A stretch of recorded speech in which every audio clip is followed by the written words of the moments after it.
안녕하세요. 오늘 영상으로 찾아뵙게 될 오선화 작가입니다. 네, 대면으로 뵀으면 좋겠는데, 네, 너무 올 때마다 아쉬운데, 그래도 대면이 아니더라도 뵐 수 있다는 것을 감사하면서 열심히 올라와서 여러분을 뵙고 있습니다. 제가 처음에는 이제 그냥 글을 쓰는 작가인데, 어떻게 하다가 임신 우울증을 좀 심하게 앓고, 태교학교라는 걸 만들면서 주민들하고 좀 소통을 하게 됐고요. 태교학교를 하다가 또 동네 청소년들을 만나게 돼서 지금은 청소년들을 비롯해서 조금 소통이 어렵다는, 주로 10대들과 소통이 좀 어렵다는 분들을 주로 만나고 있습니다. 네, 여러분들에게는 이웃들과 가족들과 조금 마음을 열고 소통할 수 있는 법을 설명해 드리려고 이렇게 왔는데요. 도움이 되셨으면 좋겠습니다. 네, 마음을 여는 소통이라는 제목으로 말씀을 드리겠습니다. 이 사진 혹시 기억하실까요? 출산을 해보신 분들은 좀 기억을 하실 텐데, 안 해보셨어도 드라마나 이렇게 보시면, 이렇게 산부인과에 가서 초음파 기계로 이렇게 배를 문지르면 이렇게 화면이 나오고요. 거기서 뱃속의 태아, 뱃속에 있는 아기의 모습을 이렇게 비춰주는 화면이죠. 그런데 되게 신기하게 아기를 낳아보신 분들한테 강의를 할 때는 대변에 그냥 아기예요 라고 대답하시거든요. 근데 아기를 안 낳아봤거나 이제 청소년이거나 그냥 초음파 사진이 조금 생경한 어색한 친구들은 토끼예요 그래요. 이렇게 보시면 토끼 같아요. 그러니까 우리는 안에 생명을 보잖아요. 이게 애기인 걸 아니까 저 안에 저 아기집 안에 있는 요 조그만 게 생명이라는 걸 아니까 그 원 안을 보는데, 이제 그걸 모르면 멀리서 보면 토끼를 닮았다는 거예요. 그래서 이렇게 경험이라는 게 참 사람을 보는 시각까지도 좌우하게 되는 것 같아요. 근데 이 초음파 사진을 볼 때요, 모든 부모님들의 기도가 같거든요. 종교가 없으신 분들도 기도하시거든요. 이 아기가 건강하길. 되게 신기하죠? 네. 아기가 건강하기를 소원을 빌거나, 정원수 떠놓고 빌기도 하시고요. 네. 그때의 소원은 딱 한 가지예요. 아기가 건강하기를. 이걸 풀어서 설명하면 잘 먹고 잘 자기를. 내 곁에서 오래오래. 되게 신기한 게 10대 부모님들이 찾아오시잖아요? 그럼 이 소원이 이루어져서 짜증내세요. 애가 처먹고 잠만 잔대요. 그러면 잘 생각해보세요. 먹고 자죠. 그러면 건강한 거죠. 그럼 제가요, 코로나 이후에 이제 원래 밤에 청소년들을 만나러 다니는데 못 가게 됐는데, 이게 안 나가도 된다는 생각에 처음에는 미안했는데 나중엔 잠이 너무 오는 거예요. 원래 밤에 잠을 안 자는 사람인데 잠이 너무 와서 계속 자다가 제가 이제 장에 탈이 나거나 그럴 때 항상 가는 의사 선생님한테 가서 쌤 저 이상한 것 같아요. 몸이 너무 자요 그랬거든요. 그랬더니 쌤이 그러시더라고요. 작가님 너무 자면 이상한 거 아니에요. 못 자야 이상한 거지. 그쵸 여러분? 잘 자면 이상한 거 아니죠. 잘 먹으면 이상한 거 아니죠. 그런데 왜 10대 부모님들은 먹고 잔다고 걱정하실까요? 분명히 뱃속에 있을 때 이 아이가 잘 먹고 잘 자는 것만 심장 소리 들을 때 기적 같았거든요. 심장이 뛰어. 요즘 친구들은 임신하면 산부인과 어플이 있어요. 핸드폰에 여러분들 유튜브 눌러서 영상 보시는 것처럼 이렇게 하나를 누르면 내 아기의 심장 소리가 저장되어 있더라고요. 그래서 계속 들을 수 있어요. 그래서 저희 제자들이 임신을 하면은 자기의 심장만 뛰는 것처럼 쌤 심장이 뛰어요 막 이러거든요. 근데 모든 부모들이 다 이 아이가 심장 뛸 때 그걸 너무 기적처럼 여겼어요. 손가락이 있다고 했을 때 너무 기적처럼 여겼어요. 그러면서 너 건강하게만 해. 엄마 아빠가 바라는 거 없어. 그랬단 말이에요 분명히. 근데 바라는 거 없이 건강하기만 했다는 애가 건강하면 짜증내요. 왜냐면 애는 안 바뀌었어요. 드라마처럼 안 바뀌었단 말이에요. 뭐가 바뀌었냐면 우리가 바뀐 거예요. 생명을 바라보는 우리의 마음의 조건이 생겼거든요. 분명히 이 생명이 건강하게만 살아있으면 된다고 생각했는데 이 생명을 바라볼 때 그래도 서울 안에 있는 대학은 가야지. 그래도 몇 살이 되면 취업은 해야지. 그래도 장가는 가야지. 내 안에 이 생명을 바라볼 때 조건이 생겨서 내가 정한 조건에 맞지 않으면 얘가 싫어졌어요. 진짜 이상하죠 여러분. 여러분이 되게 합리적인 사람이거든요. 그래서 여러분한테 제가 이런 종이컵을 만들 거예요. 그럼 여러분은 믿지 않으세요. 언제 믿으시냐면 종이컵의 모양이 보이면, 종이컵의 모양이 갖춰지면. 여러분 제가 플라스틱으로 물병을 만들 거예요 하는데 여러분들 잘 안 믿으세요. 언제 믿으시냐면 여러분들 눈에 플라스틱처럼 보이면. 근데 되게 신기하게요. 그게 생명은 예외예요. 점이잖아요. 동그라미 안에 점 하나가 생명이에요 하는데 생명의 모양이 아니죠. 그런데 어떤 부모도 아무리 못 배웠거나 못 가졌거나 잘 가졌거나 뭐 많이 배웠거나 상관없이 감사합니다 그래요. 사실 의사 선생님은 해준 게 없어요. 우리가 돈을 다 내거든요. 그런데 감사해요. 그쵸? 왜요? 생명의 존재를 알려줬잖아요. 그게 생명이거든요. 얘가 무엇을 하든 하지 못하든 내가 조건을 정하지 않고 내가 저서 숨 쉬면 고마워 하는 마음. 그게 없어지면 소통이 될 수가 없어요. 왜냐면 나는 얘한테 원하는 게 있고 얘는 그 원하는 걸 들어줄 수 없거나 원하는 걸 들어주면 또 하나의 조건이 생긴다는 걸 알거든요. 그러면 나는 생명이 아니죠. 이건 뭐냐면 보상심리예요. 내가 이렇게 힘들게 벌어서 너한테 이만큼을 투자했는데 너가 10개를 투자했으면 하나는 뽑아내야지. 이거는 사업이잖아요. 그쵸? 이 물건이잖아요. 숨이 있는 것에 할 수 있는 행동이 아닌데 나는 그렇게 요구해요. 말하지 않지만. 얘는 그 요구를 느껴요. 그럼 소통이 될 수 없죠. 왜냐면 생명은 생명끼리 서로 숨 쉬는 게 고마워야. 너가 손으로 이걸 짚고 너가 나와 말을 하고 눈을 맞추는 게 고마워야 소통이 시작되거든요. 그래서 여러분이 이 마음부터 뱃속에 있을 때 우린 누구나 다 이 점 하나가 귀한 존재였어요.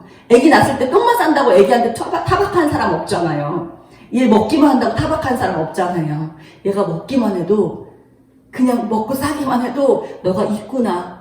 우리 집 안에 그리고 우리 동네 안에 그 감사부터 시작하셔야 소통의 기본이 되거든요. 제가 초음파 사진을 먼저 보여드렸어요. 그 다음은 공감입니다. 되게 많이 들어보셨죠? 공감해줘야 된대. 근데 우리는 이것도 약간 글자로 배워요. 잠깐 영상으로 배워요. 그래서 공감해줘야 된다는 것까지는 어떻게 해야 되는지 몰라. 근데 저는 야매거든요. 저는 심리학을 공부하지 않았고요. 그냥 현장에서 놀이터에서 담배 피는 애들하고 치킨 먹다가 그냥 애들하고 이야기하다가 애들이 늘어났고요. 애들이 늘어나니까 애들의 부모님이 찾아오기 시작했고요. 그러다가 이렇게 된 케이스라서 그냥 현장에서 아이들을 통해서 느꼈던 점들을 말씀드릴게요. 애들이 그런 말을 많이 해요. 우리 집에서 공감 안 해줘요. 왜 물어보면 뭐라고 하냐면 두 가지를 얘기해요. 공감을 하려면 감정을 받아줘야 되는데 받아주지 않아요. 라는 첫 번째 얘기예요. 무슨 말이냐면 아이들이 그리고 우리들이 감정이 생기죠. 세상을 살다 보면 속상하고 짜증나고 기쁘고 이런 감정이 생길 거 아니에요. 그러면 집에 가는 거예요. 왜냐면 감정을 얘기할 곳이 요즘 아이들 별로 없거든요. 그러면 집에 있잖아요. 집에 엄마든 아빠든 나의 주 양육자가 할머니든 있잖아요. 그러면 막 가는 거예요. 문 열자마자 엄마 나 민주랑 싸웠어. 완전 짜증나 라고 얘기해요. 근데 엄마가 뭐라 그러냐면 손 씻고 밥 먹어. 그러면 이 짜증났다는 감정을 던졌잖아요. 공이라고 생각해보세요. 감정이 짜증나 던졌어요. 안 받아줬죠. 이 감정 안 받잖아요. 그러면 이거 어디 있어? 그럼 애들이 쌀통 옆에 있대요. 쌀통 옆에 굴러갔다는 얘기예요. 공을 던졌는데 안 받아줬으니까. 그럼 저는 또 부모님들 편을 들어드려야 돼요. 왜냐면 애들이 그 안에서 화목하는 게 저의 목적이니까. 그래서 제가 애들 편만 드는 게 아니고 말을 해요. 야, 엄마도 너무 정신없어서 그러셨겠지. 야, 집에만 있어도 너 엄청 바빠. 나 쌤이 집에 있을 때 제일 바빠. 야, 그래도 너무 정신이 없어서 그런 거니까 다음에 또 던져봐. 그럼 애들이 뭐라 그러는지 아세요? 쌤, 이미 쌀통 옆에 30개예요. 이미 그만큼 쌓여서 얘기하는 거예요. 라고 얘기해요. 그래서 공감을 받지 못한다고 얘기해요. 또 하나는 확인 사살만 한대요. 집에 가면. 자, 10대 아이 예를 들어볼게요. 이 아이가 이 성적표를 가지고 서울 안에 있는 대학을 못 간다 라고 하면 누가 제일 먼저 아냐면 이 아이예요. 그렇잖아요. 이 아이가 알 거 아니에요. 네, 쌤이 얘기했거든요. 애들이 뭐라고 표현하면 총 맞았다 그래요. 공부 못하는 애도 너 공부 못해 그럼 상처일 거 아니에요. 그리고 여러분 공부를 잘하고 싶은 거 공부한 애예요. 여러분 공부 못하고 싶으셨어요? 아니잖아요. 그렇게 잘하셨나요? 아니잖아요. 공부 잘하고 싶은 건 공부하는 애예요. 취업을 하고 싶은 건 취업 준비하는 애죠. 그쵸? 할머니를 잘하고 싶은 건 할머니겠죠. 손자를 잘하고 싶은 건 손자예요. 그쵸? 얘가 왜 못하고 싶겠냐고요. 여러분 다정한 할머니 되고 싶으실 거 아니에요. 근데 가끔 잔소리 나가면 내가 왜 또 잔소리만 하고 보냈나 싶잖아요. 근데 나도 잘하고 싶은 건 나라고요. 그러니까 그 마음을 인간끼리는 알아주는 거거든요. 너 진짜 잘하고 싶었는데 안 된 거지. 근데 우리는 이상하게 얘보다 내가 더 잘하고 싶은 것처럼 얘기해요. 너 왜 아직까지 취업도 못하고 그러고 있어? 이건 우리가 할 말이 아니에요. 얘가 진짜 하고 싶었거든요. 진짜 하고 싶었는데 안 됐지 라는 마음을 공감해줘야 되는데 그것보다 내 마음만 너무 앞서거든요. 그래서 이 아이가 서울 안에 있는 대학을 못 간다는 소식을 선생님한테 듣고 가요. 집에 가자마자 아빠 그러는 거예요. 성적표 나왔지? 고개를 끄덕여요. 줘봐. 그럼 성적표를 보고 아빠가 그런대요. 너 이 성적 갖고 인서울 못해. 이걸 확인사살이라고 해요. 밖에서도 이미 내 등급이 어떤지, 밖에서 이미 내가 좋은 회사에 못 가는지, 밖에서 이미 내가 승진을 못하는지 알고 집에 가요. 그런데 집에서 엄마가 그러는 거예요. 너 또 승진 못했어? 그럼 얼마나 속상하겠어요. 그 명단을 보고 내가 없고 동료들이 너 왜 없어? 소리를 수도 없이 들었잖아요. 그런데 집에 가서 또 듣는 거예요. 그걸 확인사살, 총 맞은 자리에 또 맞는다고요. 그래서 아이들이 조배선 공감 못해요 라고 얘기해요. 그럼 거꾸로 해주시면 되죠. 공감을 던지면, 감정을 던지면 받아주시면 돼요. 엄마 나 이렇게 해서 속상했어. 네가 잘못했지. 그게 아니고 속상했구나. 우리 딸 왜 이렇게 속상했을까? 그 감정을 받아주시는 거예요. 조언은 나중에요. 그 감정이 여기까지 올라있는데 조언을 쏘시면 깜빵 부른 풍선에 바늘을 꽂는 것과 똑같거든요. 그냥 터트리시는 거예요. 감정을 폭발시킬 뿐이거든요. 우선 받아주세요. 그리고 확인사살은 웬만하면 안 하시는 거예요. 여러분 사실은 이미 본인이 알아요. 여러분 돈을 좀 아끼려고 미용실에 갔어요. 그래서 명절이 끝나고 돈도 별로 없고 사실 나보다 훨씬 나이 많은 동서인데 이 동서 형편이 좀 좋아가지고 너무 어려 보이는 거예요. 제 얘기 아니고 제 친구 얘기예요. 그래서 미용실에 갔어요. 그래서 단골 언니니까 언니 나 돈 얼마 없는데 좀 싸게 좀 해줘 그랬어요. 그래서 이 언니가 볶아줬는데 너무 볶은 거예요. 그러니까 우리가 돈을 아끼려는 그 기준이 있잖아요. 아줌마 파마지만 너무 아줌마 같진 않게 그런 거 있잖아요. 너무 아줌마 같이 된 거예요. 근데 내가 돈을 얼마 안 냈으니까 뭐 말할 수가 없잖아요. 이런 머리는 고데기라도 안 풀리는데. 그리고 집에 가고 있는데 이웃이 저희 친구가 올해 같은 동네 산 친구가 날 보자마자 어머 소진 엄마 머리를 왜 그렇게 볶았어? 그러는 거예요. 이미 나는 속상하거든요. 이렇게 볶아서. 근데 얘가 이미 확인사살을 해요.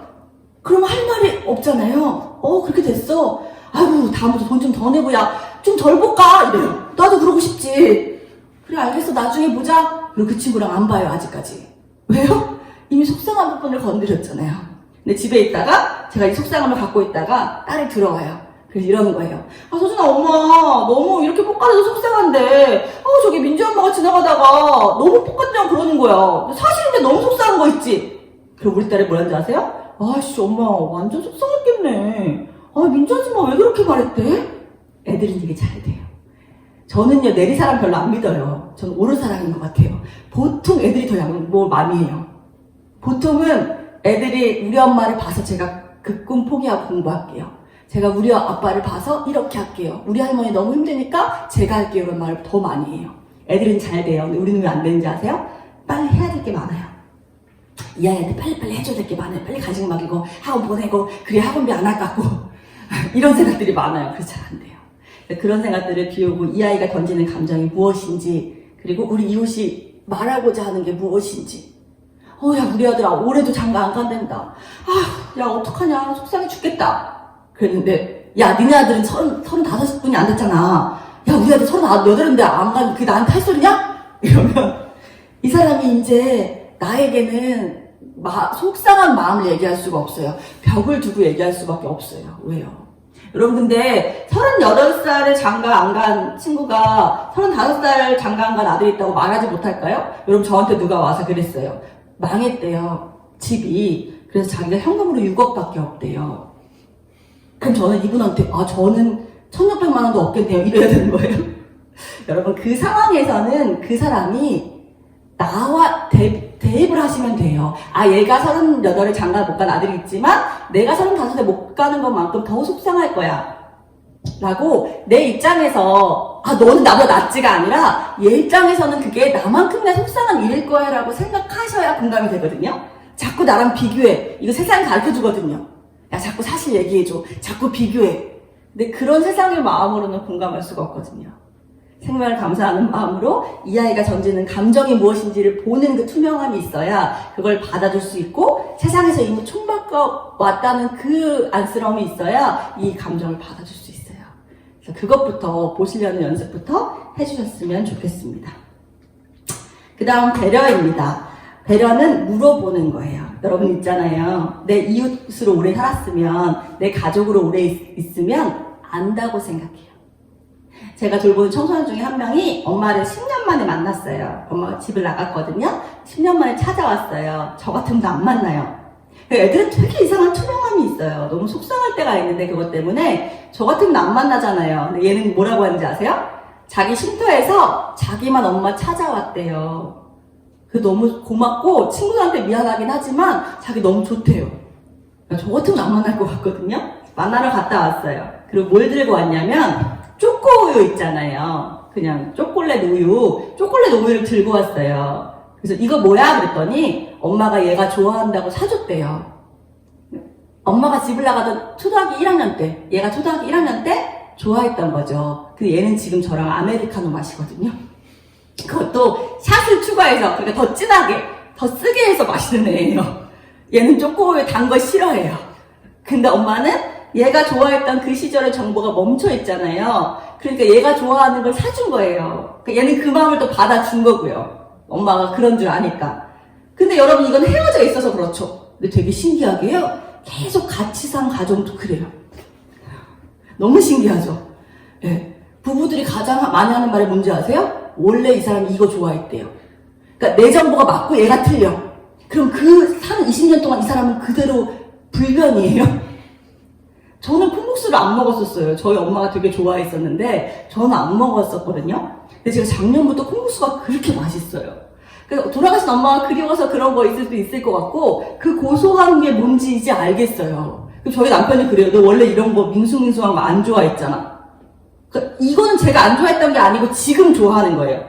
그럼 지금 이제 얘가 좋아하구나 하는 정보를 입력하면 돼요. 여러분 핸드폰도요. 업데이트 해야 되거든요. 그 자식들 오고 손주 오시면 야 이거 좀 만져봐라 하잖아요. 그걸 다시 정보를 새로 입력해야 되는데 그걸 우리가 못할 때가 많은 거거든요.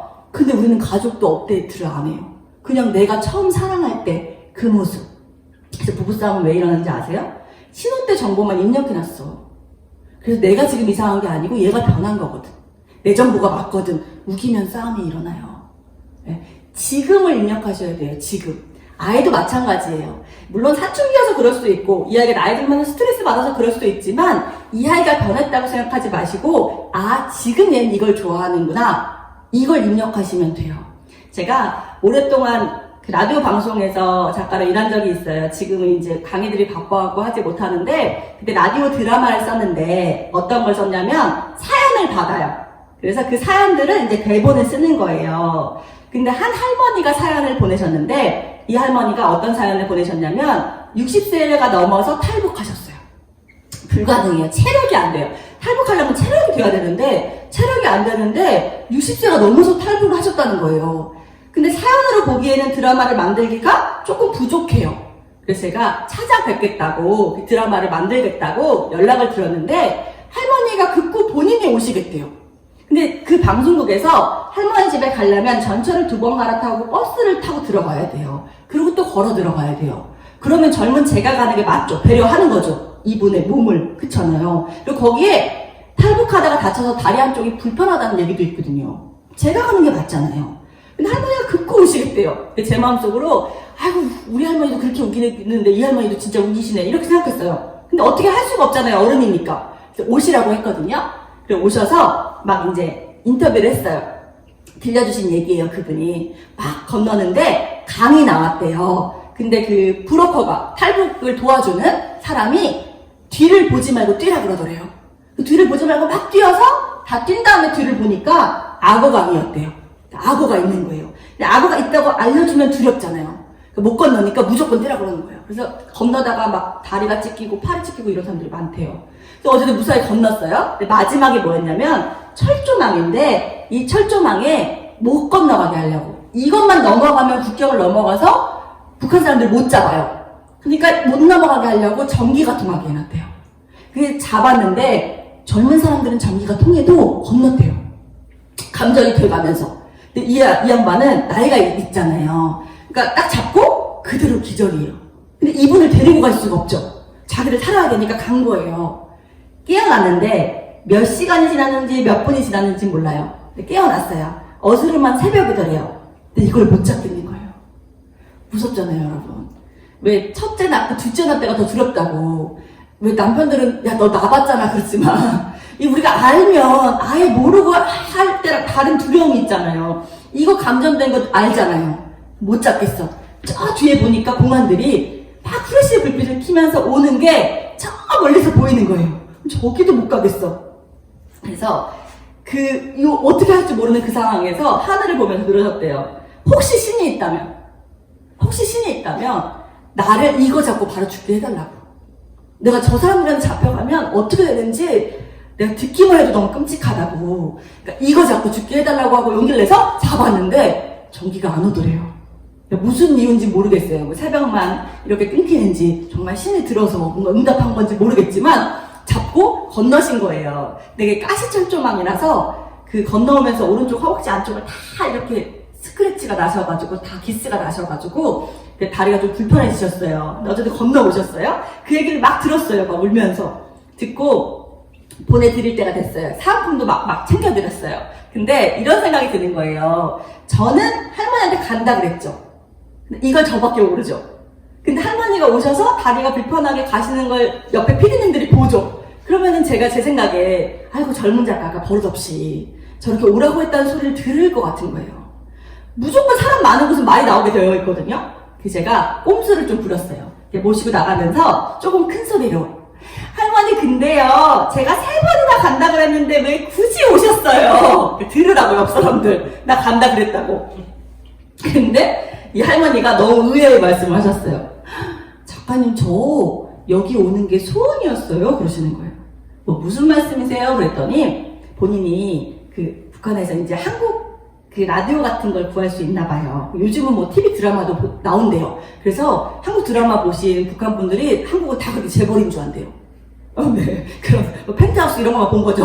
근데 그때는 라디오가 구해져서 라디오로 이제 한국 그 남한에서 나오는 라디오를 들은 거예요. 근데 너무 궁금하더래요. 이 조그만 상자로 남한에서부터 소리가 나온다는 게.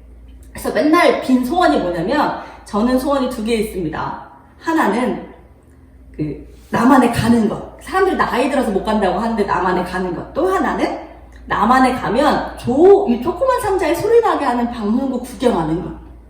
매일 소원을 비셨대요. 그러니까 이제 올 기회가 온 건데 제가 간다고 해서 소원을 못 이룰 뻔한 거예요. 근데 제가 너무 반성이 됐어요. 왜냐면 저는 묻지 않았잖아요.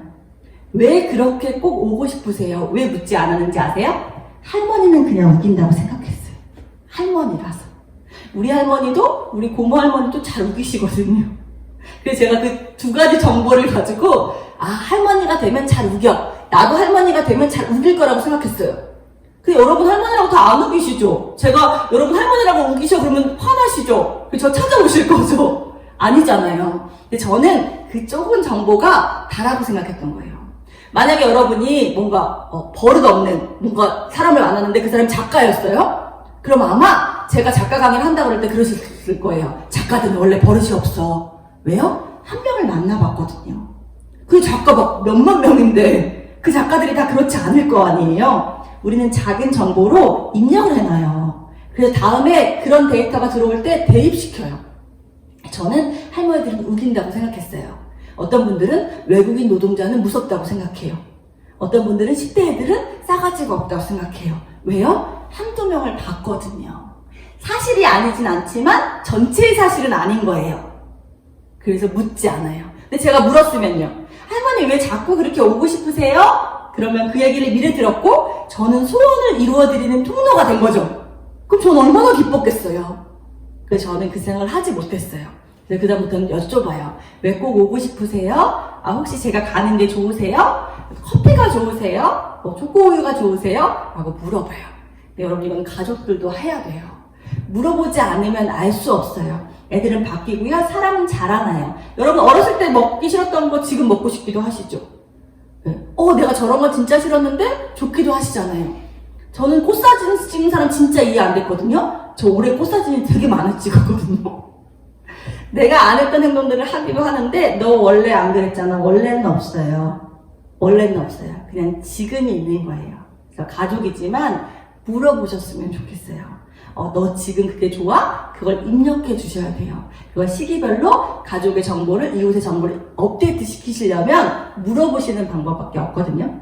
내가 안다고 생각하지 말고. 네, 사람은 말해야 알아요. 말하지 않아도 아는 사람은 없습니다. 그 다음은 사랑입니다. 네, 되게 웃기죠. 소통 얘기하는데 그 흔한 사랑을 얘기하고 있으니 제가 진짜 많이 느끼는 게요. 우리가 진짜 가족끼리 사랑하지 못하고 있구나를 진짜 많이 느끼거든요. 진짜 가족 같은 이웃끼리 정말 사랑하지 못하고 있구나를 진짜 많이 느끼거든요. 그래서 우리들은 가족 같아 그러면 칭찬이죠. 어떤 친구들은 가족 같아 그러면 욕인 줄 알아요. 가족에 상처가 있거나 지금 가족이 그렇게 다정하다고 생각하지 않는 경우. 네, 그래서 가족 같다는 건 더 정말 서로를 잘 알아서 사랑하는 것이 아니고 정말 알고 싶은 사랑을 하는 존재인 것 같고요. 표현하시면 좋겠어요. 아이들이 오면 그런 얘기 많이 해요. 저희 엄마는 뭐 저한테 사랑한다는 말 안 하고요. 뭐 안 해요. 그럼 제가 부모님을 만나서 아이고 애가 커도 사랑한다는 말 많이 해주세요. 그래요. 이상하게 부모님들은 둘째가 있으면 첫째는 18개월이어도 큰애 같거든요. 내 마음에. 그러니까 오히려 첫째한테도 잘 안 되신대요. 그래서 이 아이 아이예요 라고 말씀드리거든요. 그러면 어머니들이 가장 많이 하시는 변명은 저도 사랑 잘 표현 못 듣고 자랐어요. 그래요. 아버님들이 많이 하시는 변명은 저 경상도 사나이예요. 그러세요. 왜 이런 변명이 되시는지 아세요? 못 고치는 거잖아요. 여러분 과거의 핑계를 대면 고칠 수 없어요. 바꿀 수 없어요. 근데 되게 신기한 건 우리는 바꿀 수 없는 걸 핑계대면 편해요. 내가 안 해도 돼. 나 이 모양으로 그냥 이대로 있어도 돼. 라고 안심을 주거든요. 그래서 저는 옛날 얘기하는 거 별로 안 좋아해요. 지금 하시라고요. 여러분 생각해보세요. 물론 지역 특성이 있어요. 네, 정말 경상도 분들이 그럴 수 있어요. 그러면 그렇다고 전라도 분들은 허벌나게 잘하시나요? 그것도 케이스 바이 케이스예요. 그럴 수 있고 아닐 수 있어요. 그쵸? 옛날에 사랑을 많이 못 받고 잘할 수 있어요. 그런데 지금 하면 더 멋지잖아요. 많이 받아서 하는 건 당연한 거고요. 당연한 걸 넘어온 것이 사랑이면 내가 당연하지 않은 것을 하는 거 더 멋지잖아요. 지금 하셨으면 좋겠어요. 전 정말 하셔야 된다는 걸 깨달은 계기가 있어요. 제가 청소년 재판을 가끔 가요. 제가 돌보는 아이들이 재판받을 일이 몇 번 있어서 근데 가면 어떻게 진행이 되냐면 청소년, 잘못한 청소년 하고 보호자가 같이 와요. 보통은 엄마, 아빠가 없으면 할머니도 안 계시면 뭐 쉼터의 원장님 이렇게 보호자가, 양육자가 같이 와요. 같이 오면 요 보호자도 교육을 받아야 돼요. 아이들의 문제는 애들 스스로 만든 문제가 한 개도 없어요. 네, 보세요. 어저께 온 애가 저한테 문제가 있대요. 오라고 했어요. 무슨 문제야? 그랬더니 엄마가 3번째 이혼한대요. 얘 문제 아니죠? 네, 보통 애들은 문제가 있어요. 오면 얘 문제가 아니고 그냥 사회와 가족에게 파생된 문제가 많아요. 그래서 보호자의 교육이 같이 되지 않으면 소용이 없어요. 네. 그래서 이 보호자의 교육도 해야 되니 같이 와서 앉아요. 근데 판사님이 이러셨어요. 그 어머니한테, 이 어머니가 좀 특이했거든요. 보통은 우리 정서가 그렇죠. 내 아들이 잘못하면 내가 잘못한 정서잖아요. 그래서 언젠가 이런 일이 있었어요. 미국에서요. 그 아이가 장롱 밑에 들어가서 잘못해서 사망을 한 사건이 있었는데 한국 엄마가 경찰에 오니까 제 잘못이에요. 제가 그랬어요. 그런 거예요. 이게 무슨 말이에요? 내가 잘못 봤다. 근데 이게 이 미국 사람들은 내가 죽였다. 그 정서인 거예요. 이게 한국의 정서가 이해가 안 되는 거예요. 그래서 엄마가 감옥에 갔어요. 그래서 한국 사람들이 다 탄원서를 쓰고 한국인의 변호사가 이 정서를 설명하는데 되게 오랜 시간이 걸렸거든요. 근데 이건 우리 정서잖아요. 내 잘못이잖아요. 보통 그렇게 들어와요. 근데 이 엄마는요, 우선 너무 예쁘게 하고 왔어요. 아니, 뭐 그러셔도 돼요. 근데 좀 재판장에서 그러고 싶지가 않잖아요. 막 정말 드레스 같은 거, 약간 아침 드라마의 재벌집 며느리가 입고 있는 것 같은 드레스 같은 거 입고 풀 메이크업을 하셨어요. 너무 막 속눈썹까지 붙이고 화장을 다 하시고요. 머리도 이렇게 세팅하셨어요. 그리고 뾰족구두를 신고 오셨어요. 따각따각 너무 당당하게 들어오시는 거예요. 그러니까 좀 예외적이니까 판사님이 부모님한테 먼저 질문하셨어요. 이 엄마한테. 아들이 왜 이렇게 됐다고 생각해요? 그럼 보통 엄마들은 잘 치료하겠습니다. 너무 죄송합니다. 그런단 말이에요. 근데 이 엄마는 이렇게 얘기했어요. 제가 그걸 어떻게 합니까? 판사님은 아들 일을 다 아세요? 약간 아침 드라마 톤 아세요? 여러분 아침 드라마는 왜 톤이 그런 줄 아세요? 아침 드라마 작가들은 이렇게 교육을 받는데 어떤 교육을 받냐면 여러분들이 설거지하면서 드라마를 봐도 내용이 다 이해돼야 돼요. 아침 시간에 우리가 분주하니까. 그래서 보통 저녁 드라마는 전화가 오면 여보세요 어머니 이렇게 받죠. 근데 아침 드라마는 지문을 설명해요. 어머니가 전화 오셨네? 그리고 받잖아요. 그래서 그런 톤이 있단 말이에요. 근데 그 톤으로 얘기를 해요. 뒤에 저희 참관하는 사람들이 쫄았어요. 저렇게 하면 안 되잖아요. 그 태도도 중요하거든요. 그러니까 이 판사님도 좀 이상하잖아요. 왜 그걸 몰라요? 아들한테 그럼 CCTV를 달아놓나요? 뭐 이래요. 그러니까 몇 번을 물었는데 계속 그런 태도예요. 판사님 좀 화가 나셨어요? 이 아들한테 갑자기 야 김민수 너 옆에 엄마한테 무릎 꿇어 그랬어요. 그러니까 엄마 옆에 무릎을 꿇으라고. 그러니까 얘가 무섭잖아요. 무릎을 꿇었어요. 그리고 시킨 게 뭐냐면 지금부터 엄마한테 사랑한다고 10번 말해 그랬어요.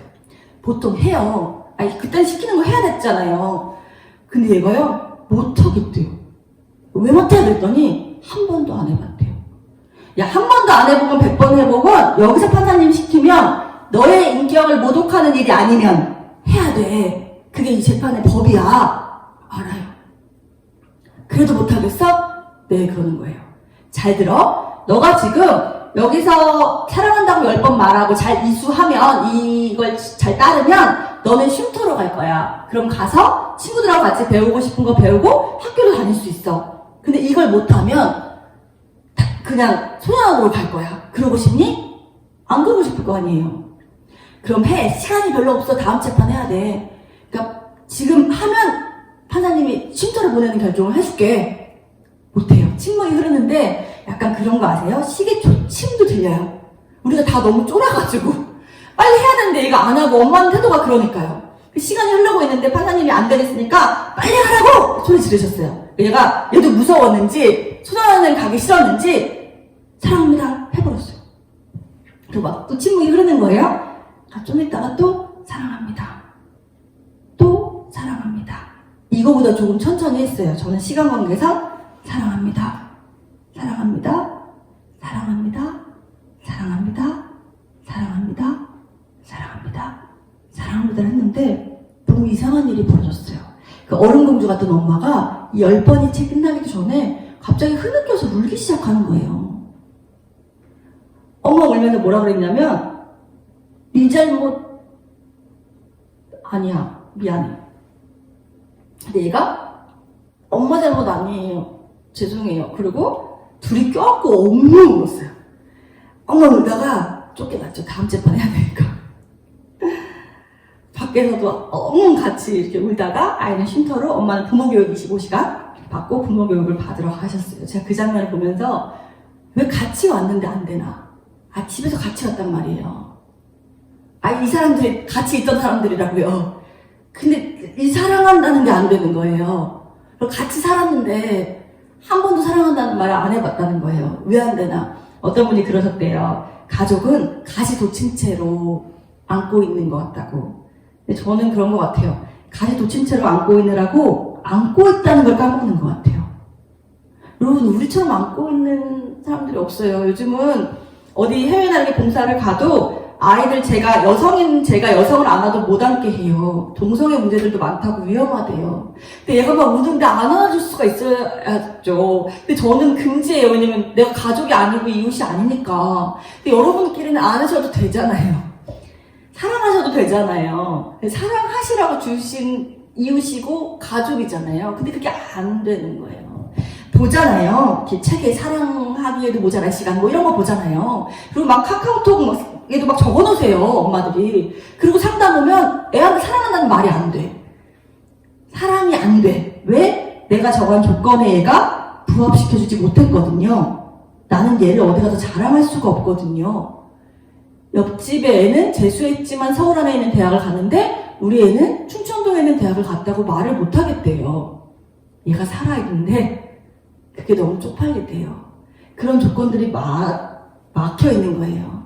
얘가 인사를 안 하는 아이로 키우는 것보다 얘가 인사를 잘하는 아이로 키우는 엄마가 되고 싶으니까 얘 분명히 이 할머니한테 아까 인사했다고 얘기했는데 또 인사를 시키는 거예요. 그래서 엄마랑 나가기 싫대요. 옆집 할머니한테 3번 인사해야 된대요. 우리는 얘를 신뢰해야 되는데 얘를 키운 양육자로 보여지는 나를 생각하다 보니까 이 조건이 막히고 조건이 막혀서 사랑이 안 돼요.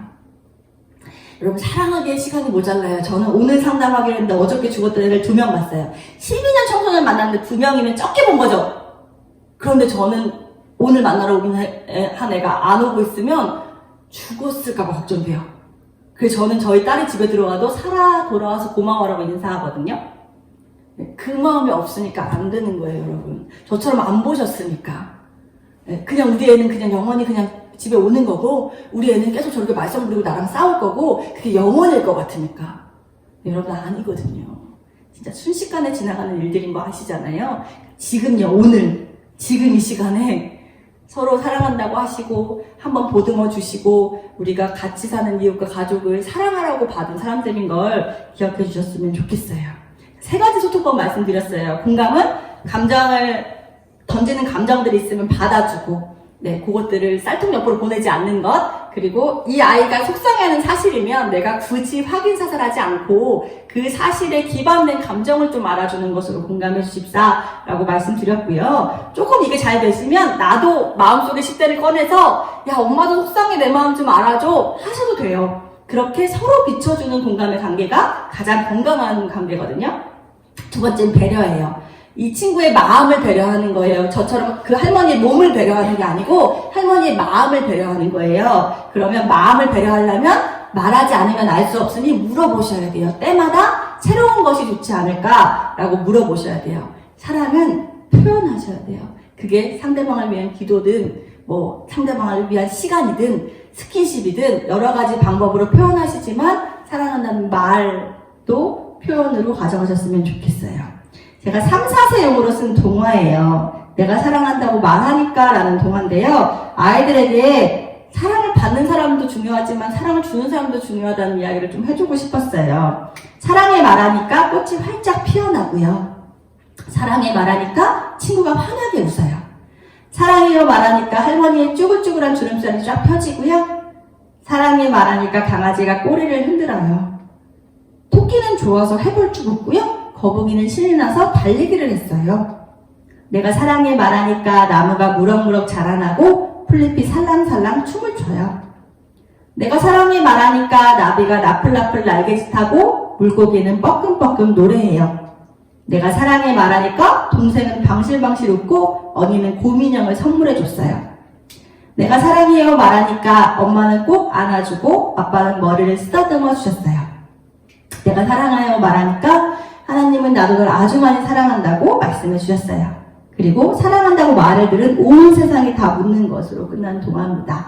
그런 아프리카 설화가 있습니다. 할아버지가 산 넘고 강 넘어 사는 손주가 보고 싶어서 사랑한다라고 외쳤대요. 근데 그 말을 나비가 전해주고 풀잎이 전해주고 강의 물줄기가 전해줘서 손자의 귀에 닿아서 손자가 할아버지를 만나러 갔다는 설화예요.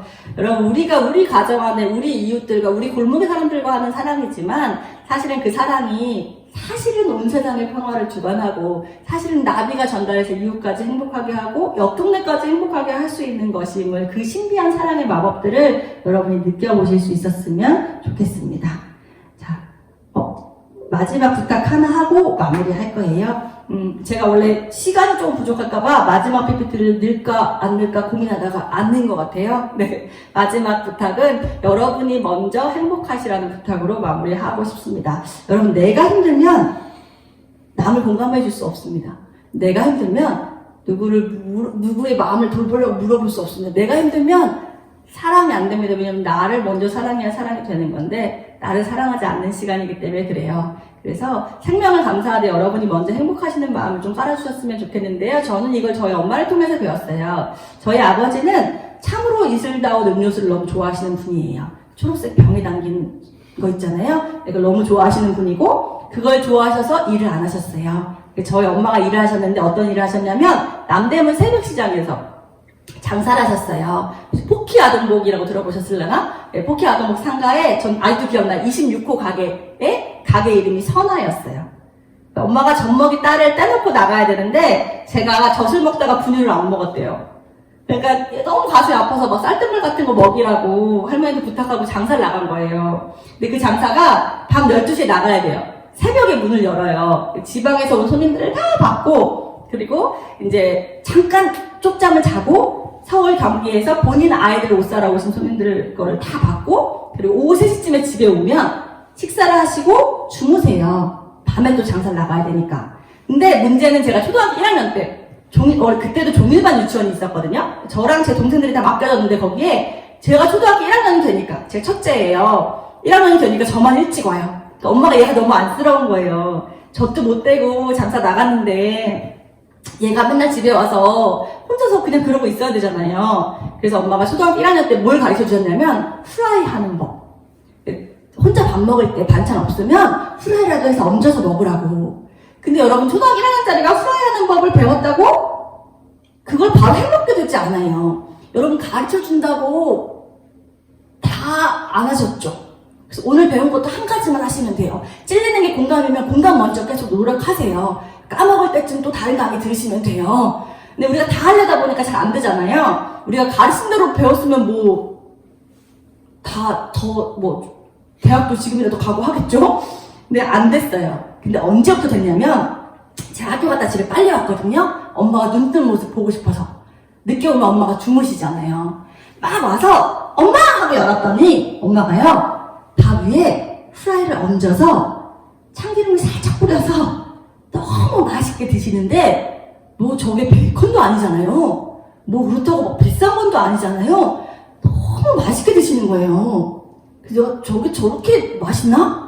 싶으니까 그 다음날부터 지금까지도 혼자 먹을 때 후라이를 해서 얹어 먹게 됐어요. 여러분 세상은 여러분한테 계속 얘기할 거예요. 야, 네 자식한테 후라이 하는 법은 가르쳐줘야지. 야, 요즘에는 계란도 반숙도 하지, 완숙도 하지, 수란이라는 것도 만들 수 있다? 야, 스크램블이라는 것도 있어. 후라이팬 종류는 얼마나 많아. 양면 후라이팬도 있지, 주물도 있지, 캐릭터 모양으로 나온 것도 있다? 그런 정보들을 네가 다 알아야지. 네가 할머니면 엄마면 삼촌이면 다 알아서 애들한테 가르쳐줘야지 라고 얘기할 거예요. 근데 여러분 보통 그런 정보들은 애들이 더 잘 알아요. 우리가 100가지 직업 중에 20가지를 알면 애들은 30가지를 알고요. 선생님들은 40가지를 안 돼요. 우리가 열심히 알아봐도 안 되는 정보들은 아이들이 이미 다 알고 있고요. 그런 것들은 밖에서 다 들어요. 그래서 결국 우리가 행복한 소통을 하려면 우리가 할 수 있는 건 후라이 하는 법을 가르쳐주는 것이 아니고 맛있게 먹는 거예요. 아, 우리 엄마는 돈 없어 후라이밖에 못하는데 저렇게 맛있게 먹네. 내가 나중에 베이컨 사줄 거지만 후라이만 있어도 우리는 맛있게 먹는 가정이구나. 아, 우리 할머니는 후라이를 뭘 저렇게 맛있게 먹냐? 다음엔 할머니랑 같이 먹고 싶다. 라는 마음을 상대방이 느껴서 같이 먹는 식탁으로 이어질 수 있는 건 막 맛집 정보들을 많이 아는 것에 그치는 것이 아니고 진짜 맛있게 먹는 내가 먼저 있어야 그것을 권하게 되고 같이 먹게 되는 거거든요. 그러니까 여러분이 지금 너무 행복하지 않으시다면 내가 무슨 소통인가 싶으실 거예요. 그러니까 여러분이 행복한 요소 한 가지를 찾으셔서 실천을 먼저 하셔야 돼요. 내가 영화를 보러 가는 것이면 영화를 보러 가는 것. 제가 부모님 강의하면 엄마들한테 숙제를 내주거든요. 10만 원을 띄어서 생활비에서 자기 거 하나 하라 그래요. 원래 한 몇 년 전에 5만 원이었는데 제가 10만 원 인상했거든요. 그러면 크잖아요. 코로나인데 막 이것저것 들어가는 것도 더 많고 수입은 없는데 그러면 막 어떻게 그래요? 그럼 제가 그거 안 하고 오시면 저 다음 상담 안 해드려요. 그러거든요. 어떻게든 하고 오세요. 숙제니까 정당하잖아요. 그러면 그 다음에 하고 오시면 표정들이요. 어떤 분은 뮤지컬을 보러 갔다 오고요. 어떤 분은 지방으로 이사간 친구랑 한테 당일치기로 차 끊고 나서 갔다 오고요. 내가 하고 싶은 걸 몰랐는데 내가 하고 싶은 걸 알게 됐다고 하시거든요. 여러분 자신한테 먼저 물어보세요. 내가 행복한 것, 내가 먹고 싶은 것, 내가 나한테 원하는 것 한 가지를 먼저 해주시고 내가 소소한 행복을 누려야 행복을 멀리 있지 않다는 걸 누려야 얘도 행복하기 위해서 공감해주고 싶고 물어보고 싶고 사랑해주고 싶어지거든요. 그렇게 여러분들을 먼저 나도 생명, 나도 숨쉬는 것이 귀한 살아있어서 고마운 생명임을 알고 먼저 행복한 마음을 가지시고 공감하고 배려하고 사랑하는 시간 되시면 좋겠습니다. 감사합니다.